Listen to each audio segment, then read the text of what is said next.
welcome back to another story time. I hope you're all well. Today's story is going to be The Dark by Lemony Snicket, illustrated by John Classen. Now this story is about a little boy called Laszlo and how he is afraid of the dark. Let's find out what happens. The Dark by Lemony Snicket.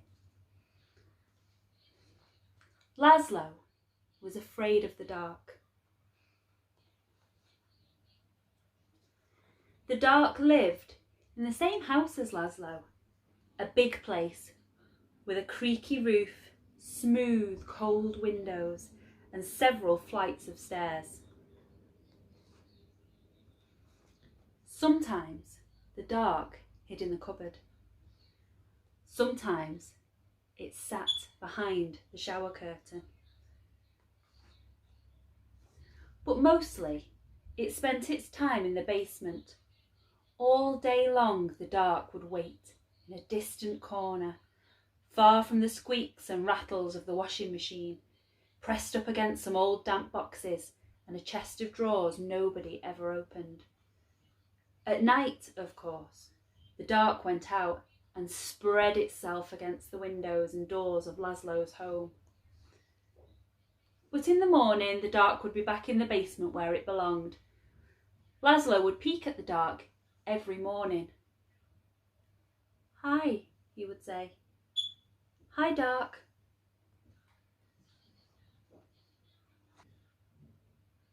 Laszlo thought that if he visited the dark in the dark's room, maybe the dark wouldn't come and visit him in his room. But one night, it did.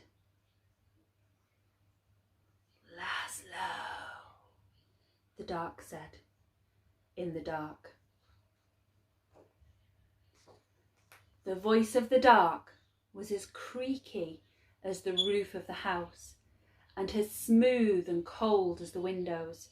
And even though the dark was right next to Laszlo, the voice seemed very far away. "I want to show you something," said the dark. "In here?" "No," said the dark. "Here?" "No, no," said the dark. "Downstairs." "Downstairs?"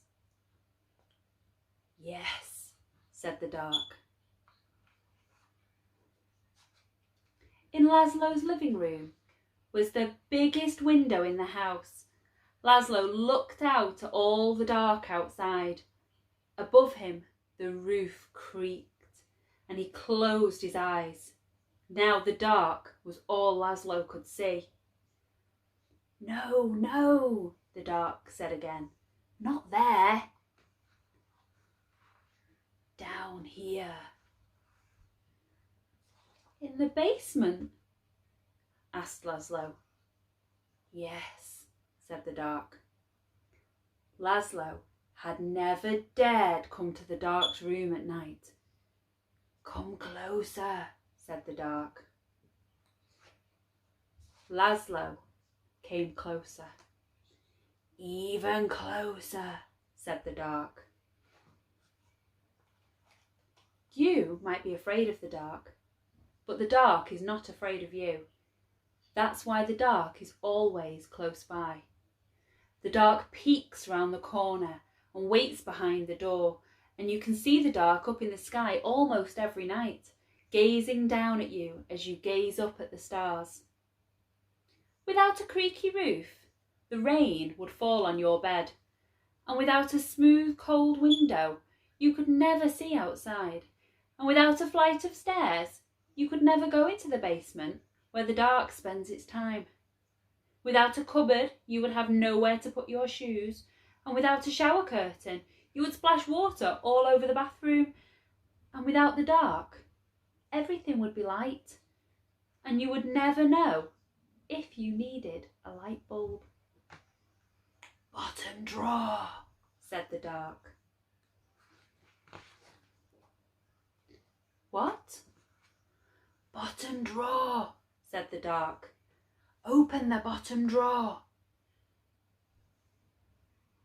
Thank you, said Laszlo. You're welcome, said the dark. By the time Laszlo got back into bed, the dark was no longer in his room, except when he closed his eyes to go to sleep. The next morning, Laszlo visited the dark in the basement. Hi, he said. Hi, dark. The dark didn't answer, but the bottom drawer was still open, so it looked like something in the corner was smiling. The dark kept on living with Laszlo, but it never bothered him again. So in the end, Laszlo wasn't afraid of the dark. There's lots of things we need the dark for, like going to the cinema, bonfire night so we can see all the fireworks in the sky. Can you think of anything we need the dark for? I hope you enjoyed the story, and I'll see you soon. Bye!